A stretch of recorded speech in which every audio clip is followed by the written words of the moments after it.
Bien, pues comenzamos la escuela bíblica. Sabéis que el título es Fundamentos Básicos para la Vida Cristiana. Estamos en la lección 7 y vamos a seguir, estamos en la 10ª parte de la lección 7. Vamos a hacer un pequeño resumen y seguimos adelante. El título de la lección es ¿Quiénes somos y qué tenemos en Cristo? Decíamos que cuando nos convertimos recibimos una nueva vida. Además de esa nueva vida, entramos, en una nueva relación con Dios. Éramos creación de Dios, pero pasamos a ser familia de Dios. O sea, somos adoptados por Dios y recibimos, por tanto, nos hemos convertido en hijos y en hijas de Dios. También conocemos al único Dios verdadero y a su enviado Jesucristo. Tenemos la paz con Dios y la paz de Dios en nuestro interior. También estamos reconciliados con Dios y también se nos ha encargado a nosotros el ministerio de la reconciliación de las personas entre sí y también de las personas con Dios. Esto es un derecho y es una obligación como hijos suyos que somos. También le pertenecemos, somos posesión de Cristo. No solo somos sus hijos, sino que Él, además, es nuestro Padre. Al recibir una nueva identidad, debemos tratarlo como nuestro Padre. Él nos trata como hijos amados, porque Él nos ama, y nosotros tenemos que tratarle como un padre, como se respeta a un padre, con honra, con obediencia y con andar en el temor de Dios, que es lo que significa honrarle, servirle y obedecerle. También debemos mantenernos en esa identidad, no dejar de saber que somos hijos de Dios y mantenernos ahí siempre, aún en medio de los problemas y las dificultades. Debemos saber que Dios es nuestro Padre y que Dios es un Padre amoroso y que quiere lo mejor para nosotros. Después de ser hechos hijos de Dios se recibe una nueva identidad, como digo, y entonces nos hacemos acreedores a su herencia. Hemos sido hechos herederos y coherederos con Cristo. Decíamos la semana pasada que nuestra herencia es eterna, o sea, no es algo pasajero como las herencias de aquí en esta tierra. La herencia eterna que recibimos es la vida eterna, nada más y nada menos.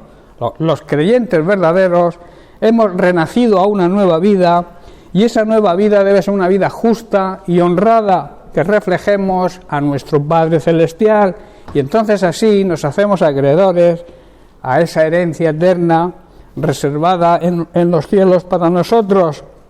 La muerte de Cristo produce vida en el Espíritu, ese Espíritu que estaba muerto por culpa del pecado, y entonces a todos aquellos que se arrepienten y aceptan y reciben a Jesucristo como Señor y Salvador personal, produce un efecto y un cambio de vida en nosotros. Somos nueva creación en Cristo y somos hijos de Dios. Como he dicho antes, pasamos de ser creación de Dios, a la cual Dios ama toda la creación, pero la herencia no le pertenece a toda la creación, sino a sus hijos. Y ahí la necesidad de nacer en la familia de Dios, porque esa herencia es la vida eterna, la cual está, como dice la palabra de Dios, preservada y reservada para todos los hijos y las hijas de Dios, de la cual de esa vida tenemos o deberíamos participar de un anticipo en esta vida terrenal. Eso es lo que Jesús dijo cuando dijo que Él vino a darnos vida y una vida abundante, no una vida mediocre. Estaba diciéndonos que podríamos disfrutar como un anticipo de la vida eterna aquí en esta tierra.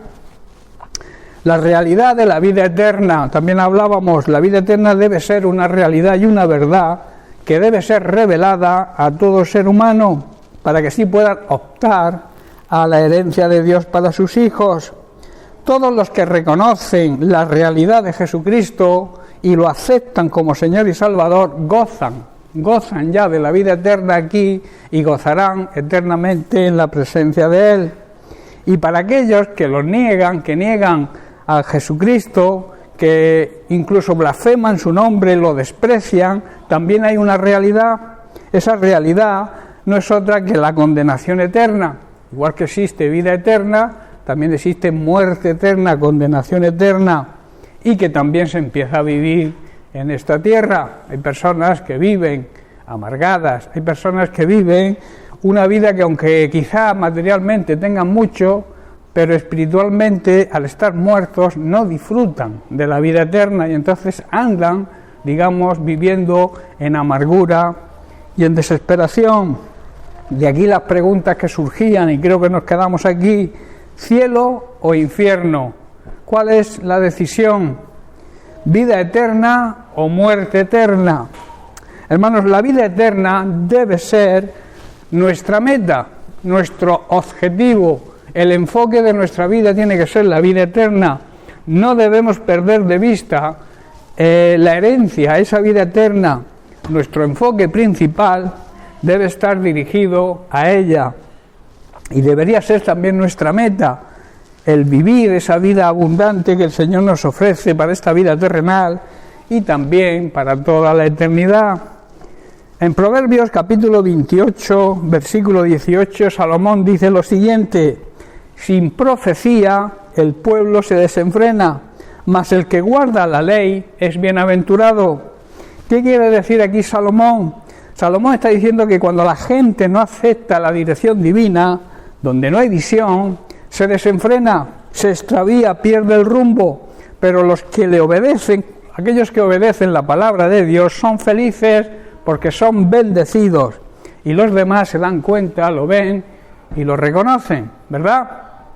Por eso la importancia de nuestro testimonio, que la gente vea que andamos en vida eterna y que esa vida eterna también es factible para ellos.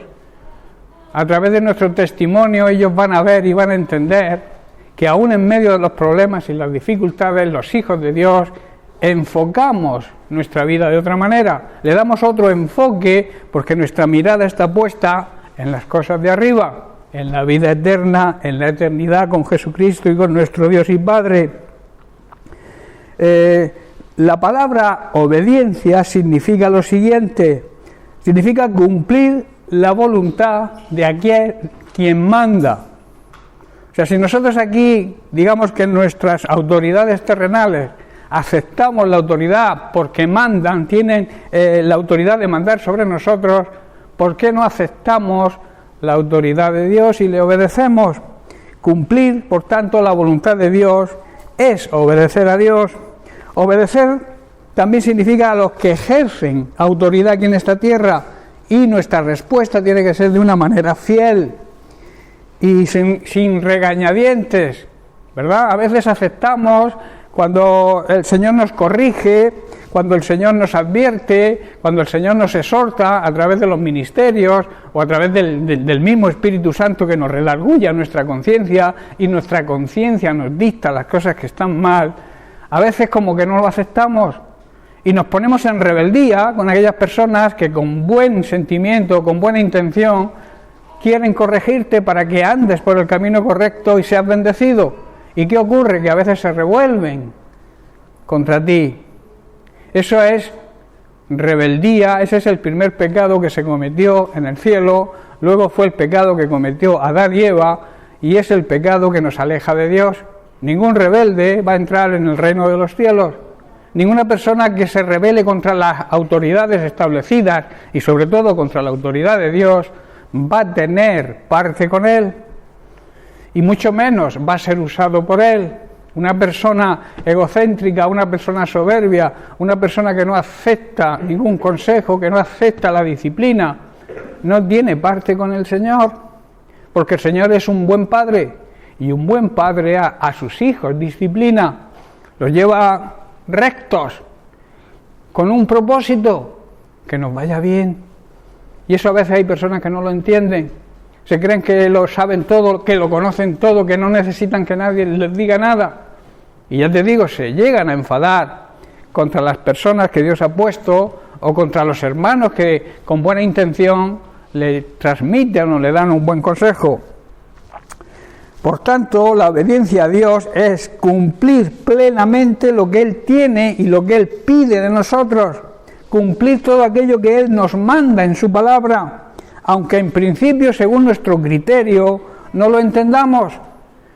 Nosotros debemos obediencia incondicional a Dios, y si no lo entiendes, confía, deposita tu fe plenamente en Dios, porque es lo mejor que puedes hacer. Y si tú no entiendes la orden que el Señor te da, acéptala, porque sabes que es tu Dios y que te ama y que quiere lo mejor para ti. Y entonces desaparece todo tipo de duda y de rebeldía. Por eso debemos obedecer la palabra de Dios de principio a fin, porque al final siempre esto nos va a traer bendición. Para que la obediencia sea efectiva y sea una, digamos, a conciencia, es importante tener una visión clara de lo que el Señor nos ordena. En el caso espiritual, significa tener una visión clara de lo que es la palabra de Dios.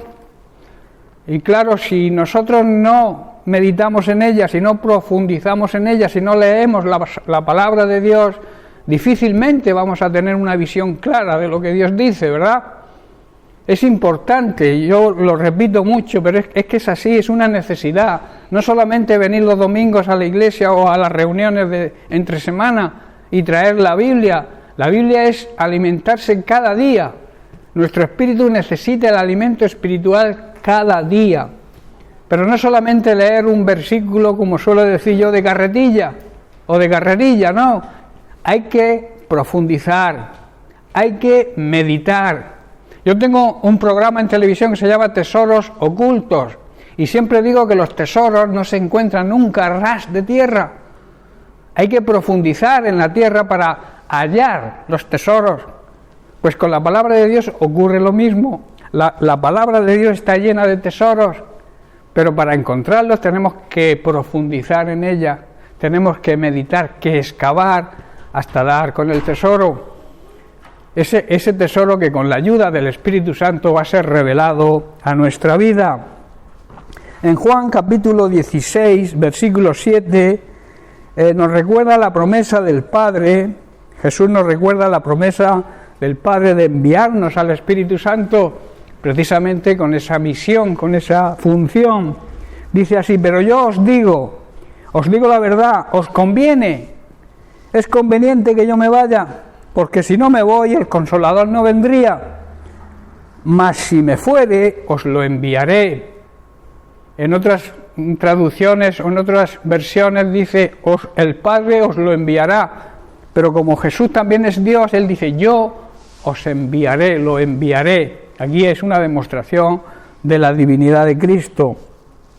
Jesús está diciendo, es mejor para vosotros que me vaya, porque si no me fuera, el abogado defensor, que es uno de los nombres del Espíritu Santo, el Paracleto, que significa precisamente eso, el que nos protege, el que nos cubre, el que nos guía, el que nos defiende, el abogado defensor no vendría.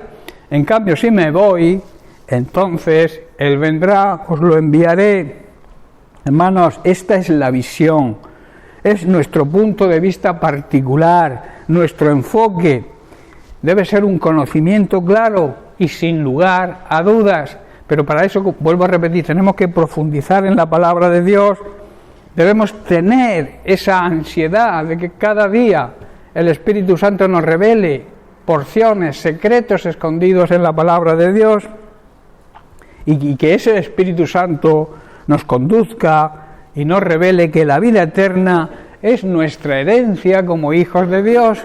Eso tiene que ser una revelación del Espíritu Santo. Hay personas que sí, que entienden, que lo leen, que comprenden lo que estoy diciendo, pero tiene que ser el Espíritu Santo quien te lo revele, que tu herencia y tu principal herencia y tu anhelo y tu deseo debe ser la herencia que está en el cielo. A veces las personas se pelean aquí por herencia, por un trozo de tierra, por 1 metro más o menos, y llegan incluso a matarse entre hermanos por un trocito de tierra. Y no valoramos realmente lo importante, que no es el trozo de tierra que al final se va a quedar aquí. Y como decía el domingo, al final toda la tierra va a ser destruida, va a ser consumida por el fuego. Y todos tus bienes terrenales, por muchos millones que valgan, se van a derretir. Por eso lo importante es aquello que es eterno, que dura y perdura por los siglos y los siglos, que son la eternidad. La eternidad no tiene principio ni tiene fin. Cuando nosotros partamos de este cuerpo, nuestro espíritu y nuestra alma, que no mueren, son eternos, como todo lo que viene de Dios es eterno. esa eternidad, aquí, en el tiempo que estamos viviendo en este cuerpo físico, decidimos dónde pasar la eternidad.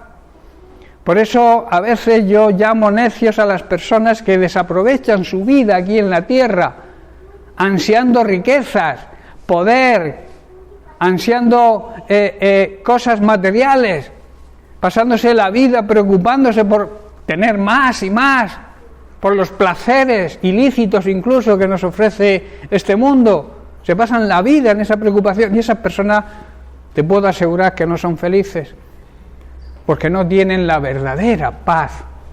El mundo ofrece paz y esa paz es cuando no hay problemas, pero cuando vienen los problemas la paz que el mundo ofrece desaparece.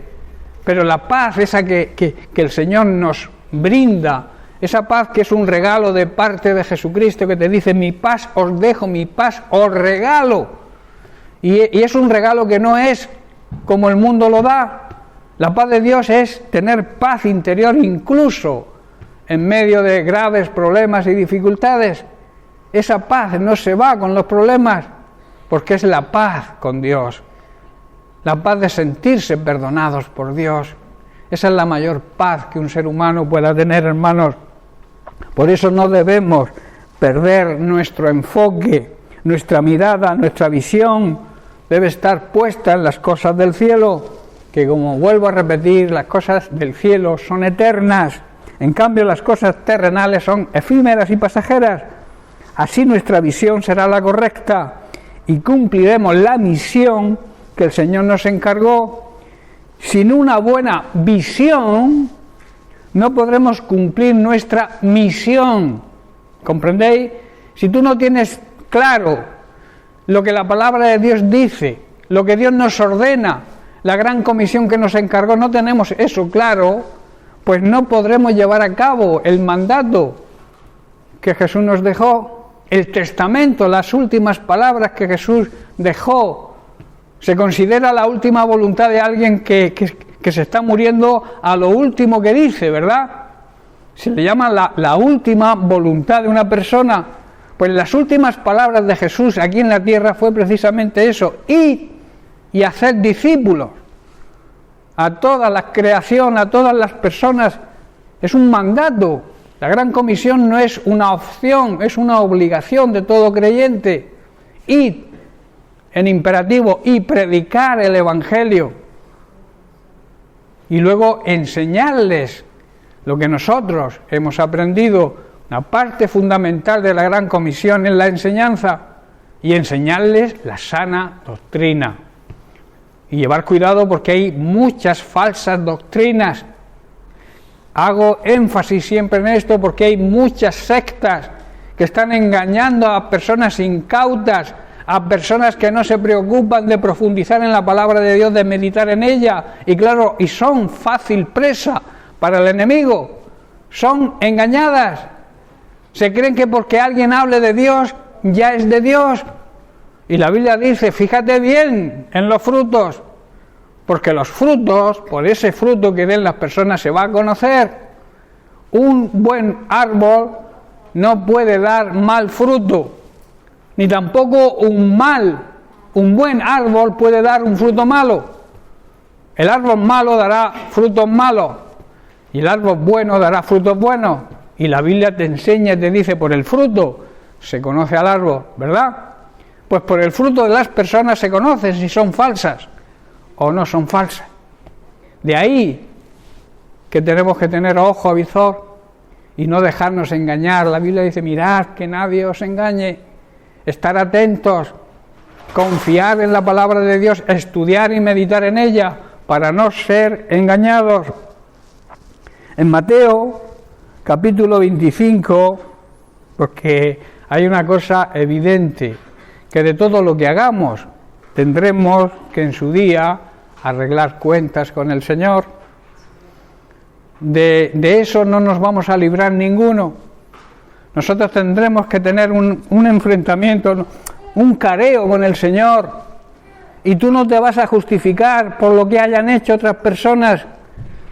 El enfrentamiento o el careo con el Señor va a ser personal y te va a decir: esto hiciste, ¿por qué lo hiciste? Tendremos que arreglar cuentas personales con Él. Jesús lo dice en una de sus parábolas, Mateo capítulo 25, leemos el versículo 19, donde dice: después de mucho tiempo vino el Señor va a venir de aquellos siervos y arregló cuentas con ellos. El Señor vendrá y va a arreglar cuentas contigo y conmigo. Y yo no me voy a poder justificar diciendo es que María me ofendió y yo por tanto no le hablo. La Biblia enseña que hay que perdonar, te pidan perdón o no te pidan perdón. La Biblia dice que hay que amar a los enemigos. Entonces tendremos ese careo con el Señor y ese arreglo de cuentas. Al final, hermanos, nuestro Señor, cuando regrese a recoger a su iglesia, o sea, a recoger el fruto de su primera venida y también del trabajo de su iglesia, nos llamará a cada uno de nosotros para que le rindamos cuentas de cómo hemos utilizado los talentos, los dones y las bendiciones que Dios nos ha dado, y sobre todo qué hemos hecho con el mejor don, el mejor regalo que hemos recibido, que es la salvación, que es Jesucristo mismo, es el regalo de Dios para nosotros. ¿Qué hemos hecho con Jesucristo? Nos dirá el Padre. ¿Qué habéis hecho con Jesucristo? ¿Qué habéis hecho con mi Hijo que murió por ti en una cruz? ¿Qué has hecho con eso? Yo me pregunto, ¿qué le vamos a responder? Cada uno debería hacerse esa pregunta.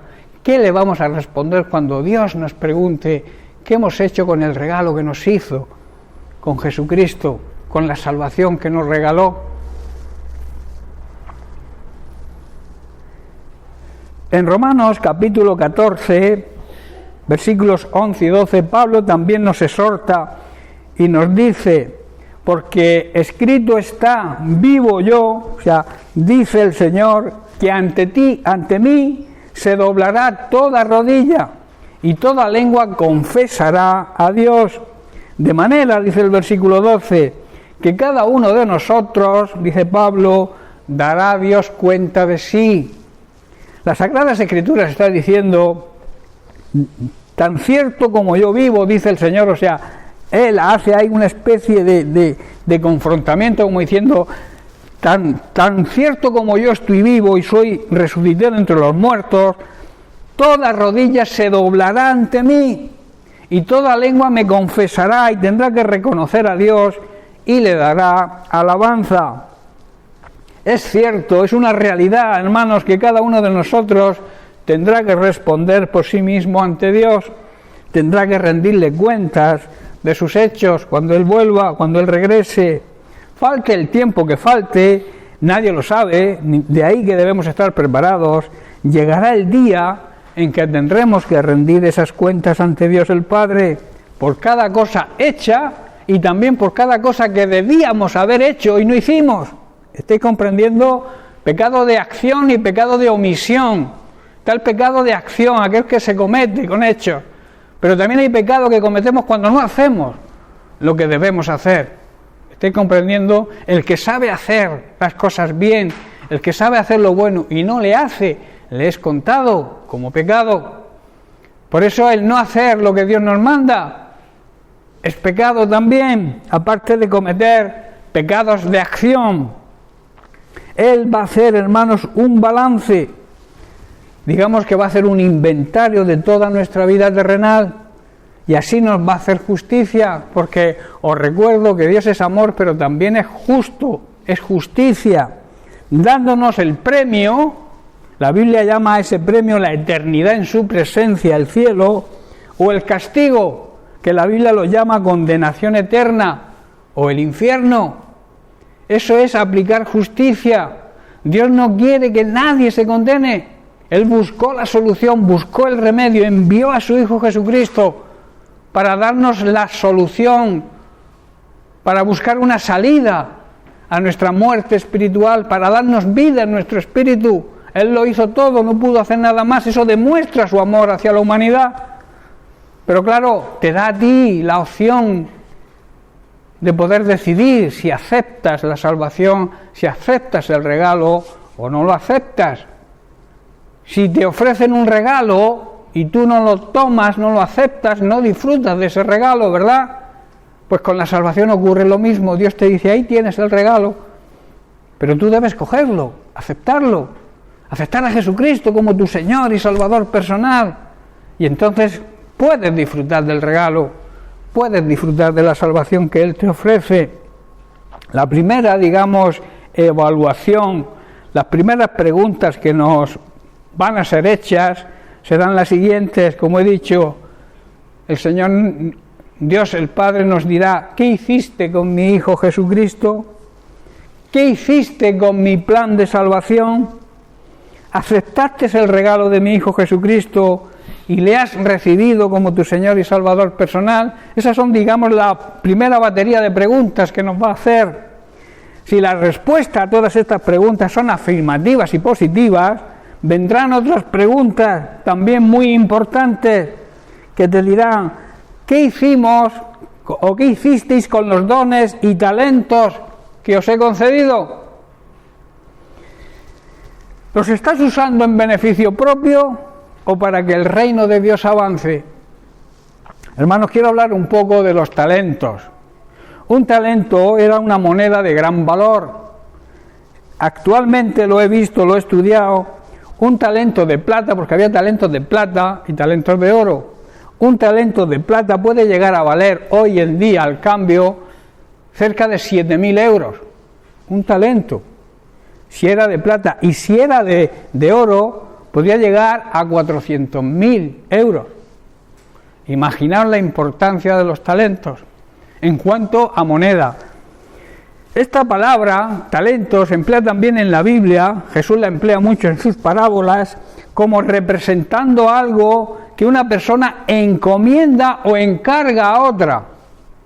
No sé si entendéis, es una comisión que el Señor nos da un talento y nos encarga que lo utilicemos.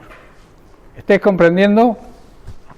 Existen, digamos, los dones sobrenaturales, los dones del Espíritu Santo, que los vemos en 1 Corintios capítulo 12, donde es la palabra de sabiduría, palabra de ciencia, la fe, los dones de sanidades, el hacer milagros, el don de la profecía, el don de discernir los espíritus, distinguir los espíritus malos de los buenos, géneros de lenguas, hablar en lenguas, y otro, interpretación de lenguas. A esto se le llaman los dones del Espíritu Santo. Estos dones son, digamos, dones sobrenaturales. Y dice el versículo 11 de 1 Corintios 12, pero todas estas cosas las hace uno y el mismo Espíritu, repartiendo a cada uno en particular como Él quiere. En el tema espiritual, los talentos no son dones sobrenaturales, pero sí son dones naturales, dones que el Señor concede y encarga y nos encarga para que los utilicemos. No sé si estáis comprendiendo. Son cualidades que Dios nos da para que las utilicemos. Recordad la parábola de los talentos: al que los negoció le dio más, pero al que lo escondió, el que tenía incluso se lo quitó y le dijo: siervo inútil, ¿qué has hecho con mi talento? Esa es una de las preguntas que nos va a hacer el Señor. ¿Qué has hecho con el don que te di? Los talentos son también cualidades, hermanos, que Dios nos ha dado a cada uno. Todos tenemos talentos y habilidades diferentes. Algunos de nosotros, digamos que tenemos la capacidad de ser líderes. Hay personas que saben dirigir una congregación, o dirigir una empresa, o dirigir un deporte. Dios nos da esas cualidades. También hay otros que son buenos oradores, que dan conferencias, que tienen don de palabra, que saben expresarse. Eso también es un don natural. Otro, el cantar, la música. Esos también son dones naturales que vienen de Dios y que debemos utilizarlos. Hay quienes son buenos deportistas y otros hay quienes saben trabajar con las manos y saben dibujar. Aquí tenemos casos, Jaime sabe pintar muy bien, ¿verdad? Esos son dones. No son dones sobrenaturales, son dones naturales, a lo que la Biblia llama talentos. Y los talentos debemos utilizarlos. Por tanto, hay que decir que los talentos son de utilidad cuando los ejercitamos. Si no, no sirven para nada, ¿verdad? Si tú sabes cantar y no cantas, pues estás desperdiciando un regalo de Dios. ¿Estáis comprendiendo, hermano? Entonces, debemos ser hábiles. Y lo que Dios nos ha concedido, ejercitarlo, llevarlo a la práctica, porque Dios nos va a pedir cuenta de eso también. Cómo hemos utilizado nuestros talentos. También cómo hemos utilizado las oportunidades, hermanos, que se nos han presentado de ser ejemplo, de ser testimonio y de predicar el Evangelio a todas las personas que nos rodean. También Dios nos va a pedir cuentas de eso, va a arreglar cuentas con nosotros de eso. ¿Qué hiciste cuando tuviste oportunidad de hablarle a fulanico, a menganico? Y por, no sé, te negaste a hacerlo, nos va a pedir cuentas. Y luego te enteras de que esa persona ha fallecido y tuviste la oportunidad de hablarle del Señor y seguramente por no hablarle tú del Señor se ha condenado. Dios nos va a pedir cuentas de eso. Por eso no debemos perder el tiempo en conflictos internos, en historias, en que me has dicho, que te he dicho, que tú has dicho. Que a veces el diablo utiliza los conflictos y las contiendas para crear divisiones dentro de las iglesias y que la iglesia no cumpla con su trabajo, que es la evangelización, es llevar el plan de salvación a las personas que no lo tienen, todavía no lo conocen. Y habrá quien te rechace, claro que lo habrá, pero también habrá aquellos que acepten y sean rescatados de las garras del mismo diablo. Queda una satisfacción enorme cuando alguien lleva a alguien al Señor. ¿Habéis experimentado eso? Eso es tremendo, eso es una alegría enorme, cuando tú ayudas a alguien que sabes que antes no creía y por tu testimonio, por tu manera de comportarte, por tu manera de reflejar a Cristo, esa persona dice, yo quiero ser como tú. En cambio hay algunos llamados cristianos, que yo llamo cristianos entre comillas, que mejor que se estén calladicos, porque les pueden decir, pero tú qué me cuentas, si tú vives de esta, de aquí y de allá, de esta manera, tú a mí no me puedes dar ejemplo ninguno, porque sé cómo vives. Eso es pisotear el nombre de Cristo, hermanos. De ahí que nuestro testimonio tiene que ser claro, una vida honrada, que nadie tenga que decir nada de nosotros, o mejor dicho que sí, tengan que decir algo bueno, que sea bueno de nosotros, eso sí, lo bueno sí, que abunde y que lo digan, pero que no tengan que decir nada malo de nosotros. ¿Estáis comprendiendo, hermanos, la importancia de llevar a cabo la gran comisión con nuestro testimonio y si hace falta predicando con la boca, con la palabra, pero por delante tiene que ir nuestro testimonio, nuestra manera de vivir. Pablo le dijo a su discípulo Timoteo, sé ejemplo en conducta, primero en conducta, en cómo debe comportarse. Tú sabes la sana doctrina, has aprendido de tu abuela y de tu madre y de mí también. Lleva una buena conducta y sé ejemplo a los demás.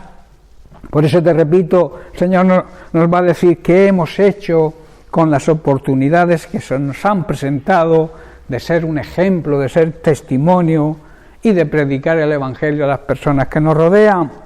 Hermanos, en estas verdades debe estar puesta nuestra mirada, debe estar puesta nuestra visión y debe estar basada nuestra vida cristiana. Seguimos adelante. En Colosenses capítulo 3 leemos los versículos del 1 al 3, donde Pablo plantea lo que Dios nos exige y que nos va a pedir cuentas. Dice así el versículo 1, si habéis resucitado con Cristo, hermanos, yo os pregunto, ¿hemos resucitado con Cristo? ¿Tenemos una nueva vida? ¿Hemos cambiado de vida? hemos resucitado con Cristo, que es lo que significa un cambio radical en nuestra vida, pues si es así, debéis buscar las cosas de arriba, donde está Cristo, sentado a la derecha de Dios. Versículo 2, poned la mira en las cosas de arriba, no en las cosas de la tierra. Y vuelve a repetir, porque habéis muerto. Este haber muerto se refiere al pecado, y vuestra vida nueva está escondida con Cristo en Dios. Qué tremenda promesa, ¿verdad? Nuestra vida escondida junto con Cristo en las manos de Dios. Eso es difícil, digamos, para una mente que no conoce todavía bien la palabra de Dios, es difícil de entender, pero para aquellos que ya llevamos tiempo en el Señor es una gran revelación espiritual, el que nuestra vida, nuestra forma de vivir sea colateral con la vida de Cristo. Estamos junto a la vida de Cristo, en las manos de Dios. Eso es tremendo, hermanos. El entender y que el Espíritu Santo nos revele eso es extraordinario. Por eso aquí está diciendo Pablo, ya que hemos resucitado, hermanos, a una vida nueva, debemos poner nuestra mirada, nuestro enfoque en las verdades del cielo, donde Cristo está sentado en un gran lugar de honor y de privilegio, donde estamos nosotros simbólicamente sentados con Él, que es a la derecha de Dios el Padre. De ahí, hermanos, que debemos tener nuestra mirada, nuestro enfoque en lo que nos ofrece el cielo, en las verdades que hay en el cielo, y sobre todo aquel que nos ofrece, que es el que reina en el cielo y en la tierra, y que nos ofrece una vida y una herencia que no se acaba, que no se desvalúa, que es eterna, y no pensar en lo que ofrece este sistema mundano, que no cree, y muchos tampoco desean creer en Dios, y viviendo como si Dios no existiera. Nosotros, hermanos, hemos muerto nuestra vieja y egoísta manera de vivir, y nuestra nueva y verdadera vida, vuelvo a repetir, está escondida en las manos de Dios junto con Cristo. Pablo también nos aconseja que debemos fijar mucho más la mirada en las cosas que no se ven, en lo invisible, las cosas espirituales, antes que en lo visible, ya que lo que vemos, como he dicho antes, es pasajero, todo se va a fundir, todo se va a terminar, pero las cosas eternas son eternas, perduran para siempre, las cosas que no se ven son eternas. La fe precisamente consiste en eso, creer en lo que no se ve con nuestros ojos físicos, pero que estamos convencidos que aunque no lo veamos, sabemos que Dios cumple siempre su palabra. Eso se llama ojos abiertos espirituales. Quizás nuestros ojos físicos no puedan ver, pero tenemos la fe que abre nuestros ojos espirituales y a través de ellos podemos ver, y tenemos la certeza y la seguridad y la convicción de que Dios siempre cumple lo que promete. ¿Estáis comprendiendo, hermanos? Aún en medio de las pruebas, aún en medio de las dificultades, no debemos perder el enfoque, no debemos perder nuestra mirada en las cosas eternas. A través de ellas, a través de las pruebas y las dificultades, nuestra fe será probada y seremos fortalecidos por la gracia de Dios. Hermanos, hay algo maravilloso que se llama la gracia de Dios. La gracia de Dios es el poder que nos capacita, que nos da la capacidad para superar los problemas. Quizás tú quieras que desaparezca el problema, como Pablo, que le pidió 3 veces a Jesús que le quitara su aguijón en la carne. Quizás tú desees lo mismo, que el problema desaparezca ya. Pero el Señor te dice, bástate mi gracia. Mi gracia va a estar contigo para que te pueda ayudar a superar el problema. El problema no es tan importante, lo importante es la gracia de Dios. Es lo que te capacita para superar todos los problemas que surjan. Y como yo suelo decir, los problemas y las dificultades se van a acabar. Pero el poder de Dios es eterno. El poder de Dios no se acaba nunca. Amén.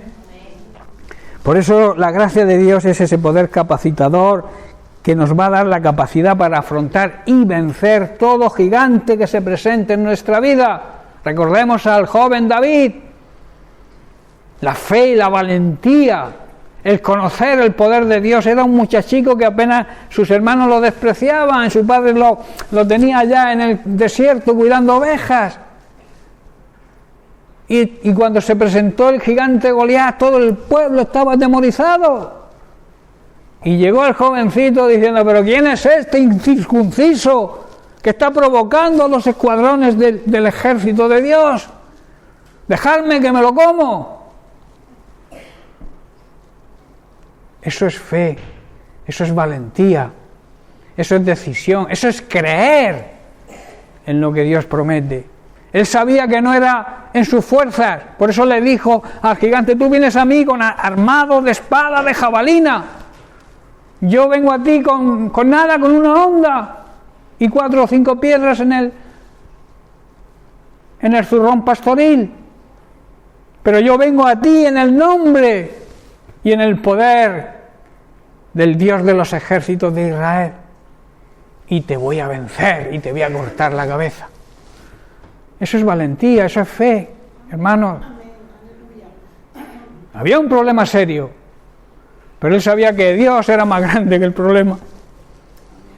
El problema serio era un señor que medía 3 metros y pico, pero el poder de Dios está todavía mucho mayor, ¿verdad? Y David lo sabía.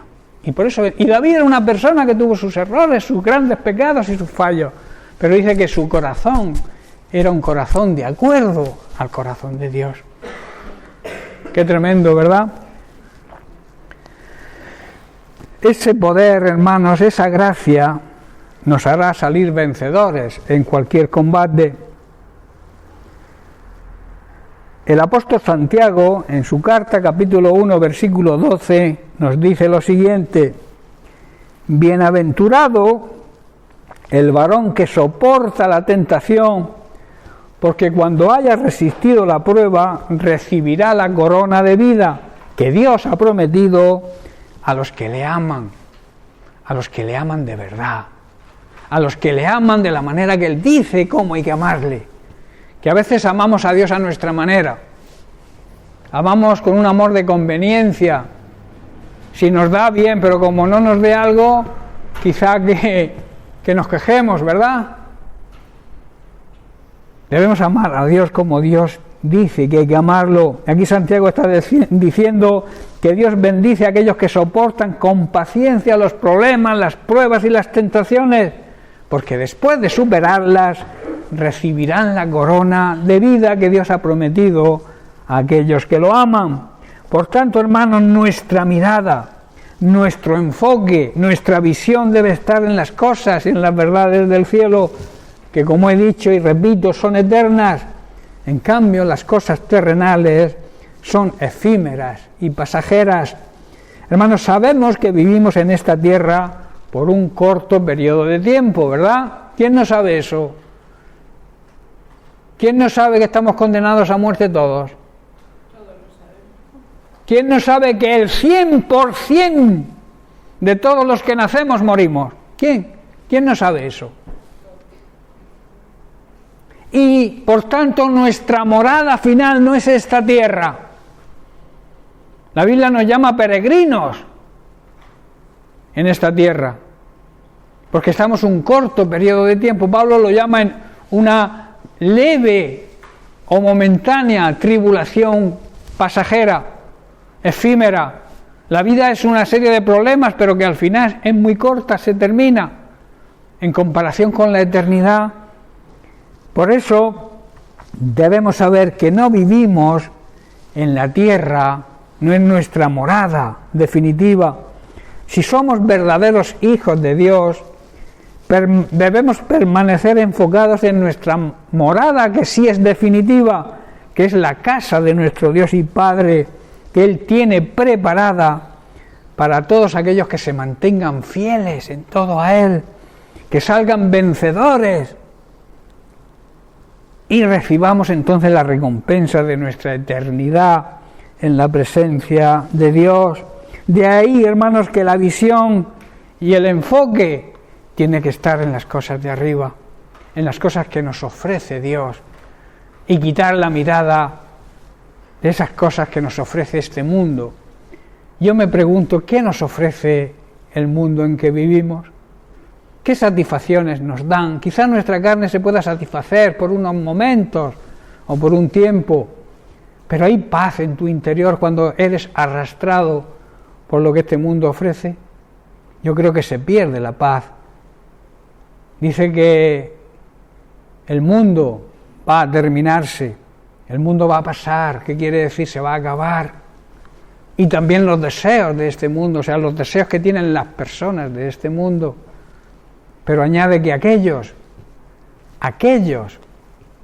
que se mantienen fieles al Señor, aquellos que andan en obediencia a Dios, aquellos que son verdaderos hijos de Dios, son eternos. El mundo se acaba, los deseos de este mundo se van a acabar, pero el que hace la voluntad de Dios dice que permanece por un rato. ¿Para siempre?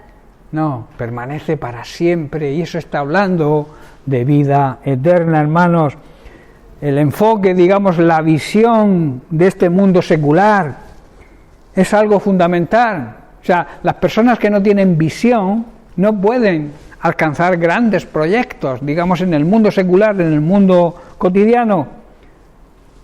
No tienen, si no hay visión, no se pueden marcar metas y por tanto no pueden afrontar los desafíos de nuestra vida. En el tema, ya estoy terminando, en el tema espiritual debe ocurrir lo mismo. Es necesario saber el camino y la dirección que debemos seguir. Es una necesidad ser guiados. A veces somos tan necios, y perdonadme, que vamos guiados por nuestra propia iniciativa, creemos que nosotros sabemos hacer las cosas mejor que Dios.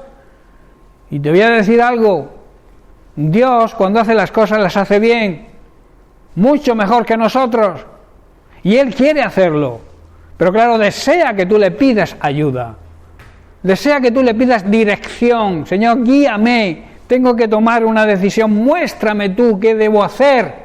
Eso es sabiduría de lo alto.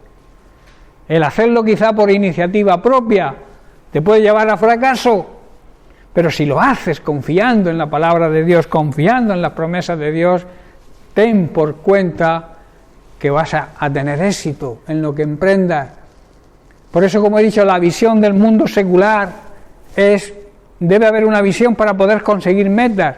Y de la misma manera, espiritualmente hablando, nuestra visión espiritual también tiene que existir.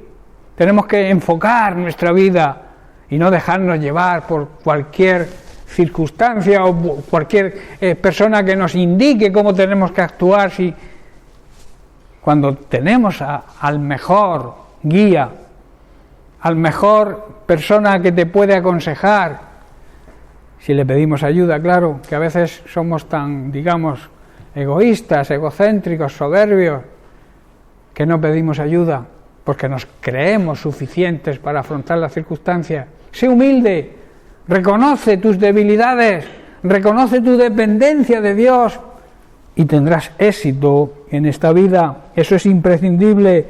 En el tema espiritual, vuelvo a repetir, debemos saber el camino y la dirección que debemos seguir. Para eso tenemos, hermanos, la palabra de Dios y tenemos la revelación del Espíritu Santo. El Espíritu Santo está ahí para aquello que no entendamos, nos lo va a revelar. Y también existen los dones ministeriales en la Iglesia que Dios ha levantado para la edificación y la madurez de la Iglesia. Usémoslos, usemos a los pastores, a los maestros. Cuando tengamos duda, vayamos a ellos, que están ahí puestos por el Señor. Aceptemos los consejos, que siempre, si son buenos siervos, nos van a dar los mejores consejos. ¿Estáis comprendiendo, hermanos? Debemos guiarnos por la palabra de Dios y, como he dicho, dejar que el Espíritu Santo nos revele. Él nos va a marcar el modo y el camino a seguir para conseguir nuestra meta, nuestra verdadera meta, la vida eterna, hermanos. La eternidad. Mucha gente no habla de la eternidad, no quieren saber. A mí me ha pasado con algunas personas que he intentado hablarles y no quieren que se le hable de la eternidad, quieren vivir el día a día, pero el día a día, como he dicho, pasa que no te enteras. La vida física es muy corta, nuestro cuerpo tiene un tiempo limitado, una fecha de caducidad, ¿verdad? El alma y el espíritu no caducan, son eternos, y debemos cuidar dónde pasar la eternidad, porque realmente lo que somos no es lo que se ve, es nuestro interior, en nuestro espíritu, en nuestra alma, y eso es lo que debe ser salvada. Por eso se habla en la Biblia de salvar almas. Yo no encuentro ninguna palabra en la Biblia que diga que hay que salvar el cuerpo, ¿verdad? El cuerpo dice que el polvo va al polvo, ¿verdad? Vuelve al polvo. Entonces lo que hay que salvar es el alma, y hay que pensar en la eternidad y saber que nuestra herencia como hijos es la vida eterna, y que Dios nos la promete y quiere que ya tengamos un anticipo aquí en esta tierra y después disfrutar por toda la eternidad gozándonos en su presencia. Amén.